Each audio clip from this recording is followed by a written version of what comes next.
వేరే ఊర్లకు వెళ్లకుండా ఇక్కడే ఉపాధి అవకాశాలు వచ్చేలాగా ఆ మొత్తం 11 నుంచి 13 కిలోమీటర్ల తీర ప్రాంతం అది. ఆ తీర ప్రాంతంలో దాదాపు వేలాది ఉద్యోగాలు వచ్చేలాగా ఒక ప్రణాళిక చేస్తున్నాం. అది ఆల్రెడీ మాట్లాడా. దానికి సంబంధించిన మాస్టర్ ప్లాన్ ఎప్పుడైతే మీరు పిఠాపురంలో నన్ను నుంచో పెట్టారో నేను ఆ రోజు నుంచి మొదలు పెట్టాను. మాట్లాడా. దానికి సంబంధించి రాష్ట్రానికి సంబంధించి అసలు ఉప్పాడ తీర ప్రాంతానికి సంబంధించి ఆ ప్రణాళిక ఈ వచ్చే వారం సోమవారం కానీ మంగళవారం కానీ దాని డాక్యుమెంట్ ఒకటి రిలీజ్ చేస్తాం. ఇది ఎందుకు చెప్తున్నాను, నేను ఇక్కడికి రాలేదు గెలిచిన తర్వాత వెంటనే ఎంత పని చేశారో చెప్పడానికి ఇదంతా చెప్తాను. అలాగే నేను ఈరోజు ఎంత తప్పన పడుతున్నారంటే కాకినాడ ఎస్సీ సెంటర్ మన పిఠాపురంలో 8,000 ఎకరాలు ఉంది. ఇక్కడ పరిశ్రమలు రావాలి. మన భూములు మనకి ఎస్సీ సెంటర్ నిర్వాహకులకు ఇచ్చాం. అలాగే సమస్యలు ఉండే కొన్ని భూములు కోల్పోయారు. వారికి కూడా ఈరోజు నేను ఉప ముఖ్యమంత్రి హోదాలో ఉండేవి చెప్తున్నాను. మీ సమస్యకి ఒక సరైన పరిష్కారం వెతికే దిశగా మీతో చర్చలు జరుపుతాము. చర్చలు జరిపి మీకు పరిష్కారం వెతికి ఆ పరిశ్రమలో యువతకి ఉపాధాలకు వచ్చే పరిశ్రమలు తీసుకొచ్చే బాధ్యత మన కుండల ప్రభుత్వం తీసుకుంటుంది. మీరు ఎవరెవరో నమ్మారు. ఈసారి నన్ను నమ్మండి, మమ్మల్ని నమ్మండి అని నేను అడిగినా, చంద్రబాబు గారు అడిగినా, నరేంద్ర మోదీ గారు అడిగినా మీరు నమ్మారు. మీరు ఇచ్చిన నమ్మకాన్ని మేము వమ్ము చేయలేము. 10 సార్లు నేను వెళ్ళి సభలు పెట్టాను, చెప్పాను. బిడ్డ పోయింది తీసుకొచ్చి తల్లికి అప్పచెప్తాను. సమస్యలు రోడ్లు లేవు, రోడ్లు వేయిస్తాం. సెరికల్చర్ కావాలి, సెరికల్చర్ తీసుకొస్తాం. ఇక్కడికి మనకి కూర్చోబెట్టి రీలింగ్ సెంటర్ గారు. అలాగే మనకి ఇన్ని సంవత్సరాలు మనకి ఉప్పడ తీర ప్రాంతాన్ని ఎవరు సమస్యలు తీర్చలేకపోయారు. కానీ దీన్ని వరపగాలు కృషి చేశారు. మిగతా ఎవరు కృషి చేసినా దీన్ని చాలా డిపార్ట్మెంట్స్ కదిలించాలి. మీరు ఇచ్చిన 164 నియోజకవర్గం మన అసెంబ్లీ స్థానాలు, 21 పార్లమెంటు ఎంత బలం ఇచ్చింది ఆంధ్రప్రదేశ్ కంటే. ఎల్లి మనం ఒక మాట, మేము ఆంధ్రప్రదేశ్ నుంచి వచ్చాం. తెలుగుదేశం, జనసేన, భారతీయ జనతా పార్టీ కూటమి ప్రతినిధులు ఉండే ఒక్కొక్క కేంద్ర నాయకత్వం, మంత్రి మీకేం కావాలో చెప్పండి, మేము ఎలా చేయాలో చెప్పండి.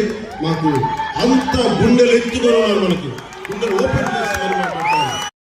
కష్టమైన క్లిష్టమైన పంచాయతీ రాజ్ శాఖనే తీసుకున్నాం. చాలా మంది అడిగారు హోంశాఖ తీసుకోండి, లేదంటే ఫైనాన్స్ తీసుకోండి, లేదంటే రెవెన్యూ, ఇట్లాంటివన్నీ మాట్లాడుతున్నా. నాకేమొద్దు. ఈ రోడ్డు గ్రామ స్వరాజ్యం కోసం బాపూజీ కలలు కన్నారు. ఆ కళను నెరవేర్చడం కోసం నేను పంచాయతీ రాజ్ శాఖ తీసుకున్నాను. నేను ఒకటే చెప్పాను అధికారి యంత్రాంగానికి అందరికీ మొట్టమొదటి మీటింగ్లో, నాకు లంచాలు అవసరం లేదు, మిమ్మల్ని ఎవ్వరు డబ్బులు అడగను. నేను ఈ కాంట్రాక్ట్ ఎవరికి ఇస్తున్నానని అడగను. కానీ నేను అడిగేదల్లా ఇచ్చిన కాంట్రాక్టు సవ్యంగా పనిచేస్తాడా లేదు, అదొకటి అడుగుతుంది. అలాగే ముందస్తుగా చెప్పిన మీటింగ్లో, రివ్యూ మీటింగ్లో ఒకటి అడిగాను. నేను ఇప్పుడు దాకా నా జీవితంలో నేను సంపాదించిన 70 కోట్లు కూడా ఇప్పుడు చూడను. ఖర్చు అయితే ఖర్చు అయింది, ట్యాక్స్ వచ్చే డబ్బులు వచ్చినాయి, ట్యాక్స్ కట్టే ఇంతే పెట్టుకున్నా. కానీ ప్రజల డబ్బు వచ్చేటప్పటికి, మీ డబ్బు అయినప్పటికీ ఎంత ఒళ్ళు నుంచి పనిచేశానంటే, ఎంత ఒళ్ళు నుంచి పనిచేస్తున్నాను. ప్రతి రూపాయికి లెక్క అడుగుతున్నాం. ప్రతి రూపాయికి మీ కష్టం, మీ స్వార్థం. తాజ్మహల్ కట్టి నిర్మాణానికి రాళ్ళెత్తిన కూలీలు ఎవరు అంటారు? ఈ దేశ ప్రగతికి కండలు కరిగించింది ఎవరు?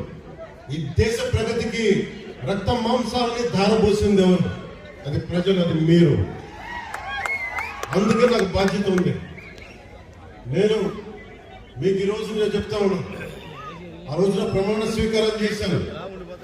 మొన్న మన కార్యకర్తల సమావేశంలో ప్రమాణ స్వీకారం చేశాను. ఎమ్మెల్యేగా నేను ఈరోజు మళ్ళీ మీ ముందు ప్రమాణ స్వీకారం చేస్తాను.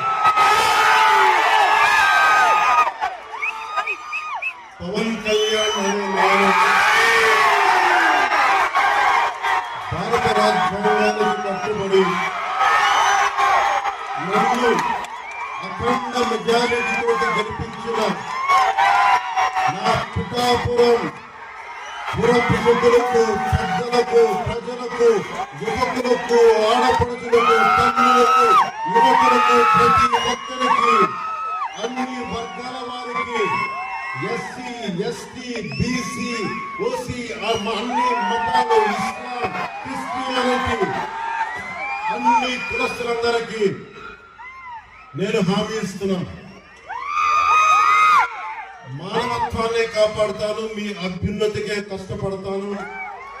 నేను లంచాలు తీసుకోను, నాకు అలాంటి అవసరం లేదు. మీ అభ్యున్నతికే నేను కష్టపడతాను.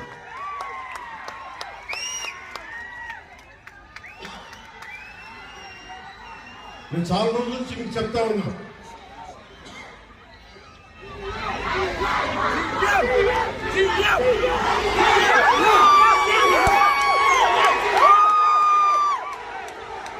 వైసీపీ గత ప్రభుత్వ నాయకులు చెప్పారు, పవన్ కళ్యాణ్ ఆంధ్రాలో ఉండడు, హైదరాబాద్ లో ఉండడు, పిఠాపురంకి వస్తే పిఠాపురం వాస్తవ్యుడు కాదు, ఇక్కడ ఉండడు. నేను ఈ రోజున పిఠాపురం వాస్తవ్యుడిగా, సంపూర్ణ వాస్తవ్యుడిగా మారాడు. అలా ఇందాకే రిజిస్ట్రేషన్ పేపర్ సంతకం పెట్టాడు, 3 ఎకరాలు కొని ఇప్పుడే సంతకాలు పెట్టి వచ్చా, రిజిస్ట్రేషన్ కేసు వచ్చిన మాట చెప్పడానికి పెట్టారు.